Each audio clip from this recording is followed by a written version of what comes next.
مام ئەمین ئیسماعیل بزانە چمان لە بۆ کردی طبیعی ئەوە بەردەکاتوە سەر دەماوانەکەی گیر ببوو ئەوەی ئەستور کردبوو ئەزیەتی زۆری دابوو زۆر جوانی هەبوو لەناو عملیاتی گوتم زەردویەکەت هەستا لەوانەیە تووشی نازۆری ببی لێدانی دلەکانی زۆر مەزبوط نەبی گوتمانە منداڵەکانی خەتەرە گوتیان نامانەی بکەین گوتمان ناتانەکی خۆتانە مام ئەمین چۆ دەرێن دوای گوت کاکە مژانم هەیە چاوەکەم ئەم تەحملم نەما لۆم بکەن هات عملیاتێکی جوان مەلۆ کرد دەیبینی ئەوە زۆر بە جوانی تەماشاکە نەتەقیا ئەو ئێستا دەیدەڵێن بزانین مام ئەمین چەند بەردی هەرگرتیە بسم الله اللهم لا سهل إلا ما جعلته سهلا وأنت تجعل الحزن إذا شئت سهلا تەماشاکە بزانە چەند بەردی هەرگرتیە ئەوە عملیاتەکەی مام ئەمینی تەماشاکە بزانە ئەو هەموو بەردەی ماشەڵڵا تەماشا ئیلتیهابی کردی بوو زۆر ئەزیەتی دابوو هەندێک هەموو ئیلتیهابات دەبینی ڕەنگەکەی زۆر ئەزیەتی دابوو دەوتی ئێستاکە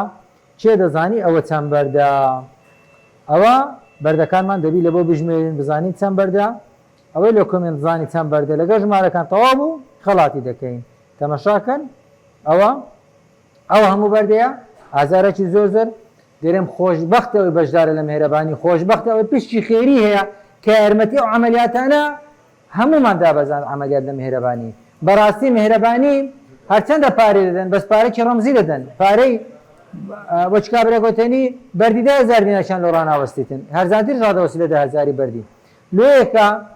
مێهرەبانی دەوێتن یارمەتی هەموو خەڵکی بداتن خۆشبەختە ئەوەی دەستی هەیە لە یارمەتیدانی خەڵکی ئەوەی کە پشتی خێری هەیە ئەوەی کە بەشداری خەستەخانەی مێهرەبانی کردیە بەڕاستی خێرێکی گەورێ و سەدەقە جاری و خێرێکی نەبراوەیە خۆشبەختە ئەوەی بەشدارە لە مێهرەبانی خۆشبەختە ئەوەی پشتی خێری هەیە 0750 115 فاسپەی FIB مێهرەبانیە خەستەخانەی مێهرەبانی 2802 بیمەی تەندروستی هەیە پشکە خێریەکانی ڕۆژ بە ڕۆژ بەرز دەبیتەوە تا بالێدی ئەو خەستەخانە کاملەن دەبیتە خەستەخانەی خێرخوازی ئەو جە لە قیامەتێ دەزانن مێهرەبانی چی کردیا دەستخۆشی لە بۆ هەموو خەڵکی کوردستان ئەوانەی بەڵایک و کۆمنت و شێری دەکەن ئەوانەی کەسی قانێ دێنە مێهرەبانی چونکە دڵنیا بن مێهرەبانی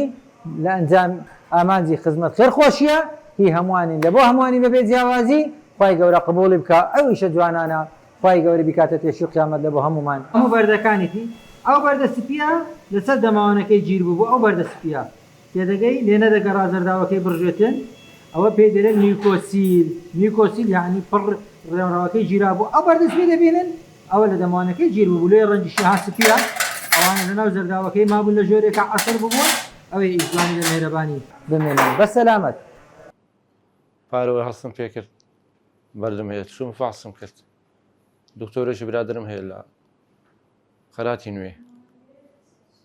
چووم گوتم فاسەی سۆنەرم لۆکە فاسم کرد گۆری بن فولە چوومە ئەساس دۆمکەن سڕیان نۆدانە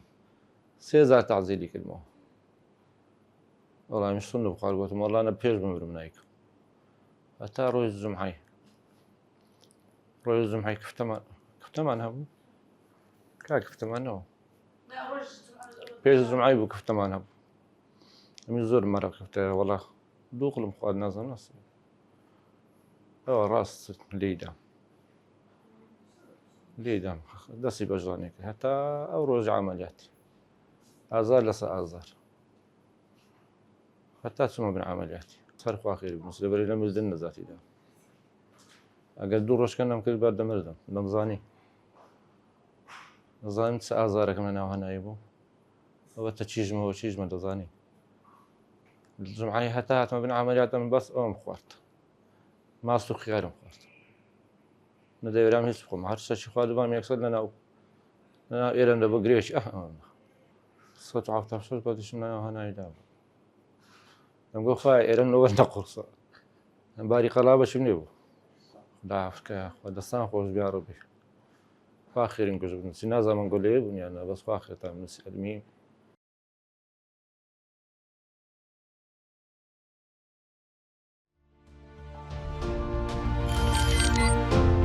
میهرەبانی دڵسۆزی و لێزانی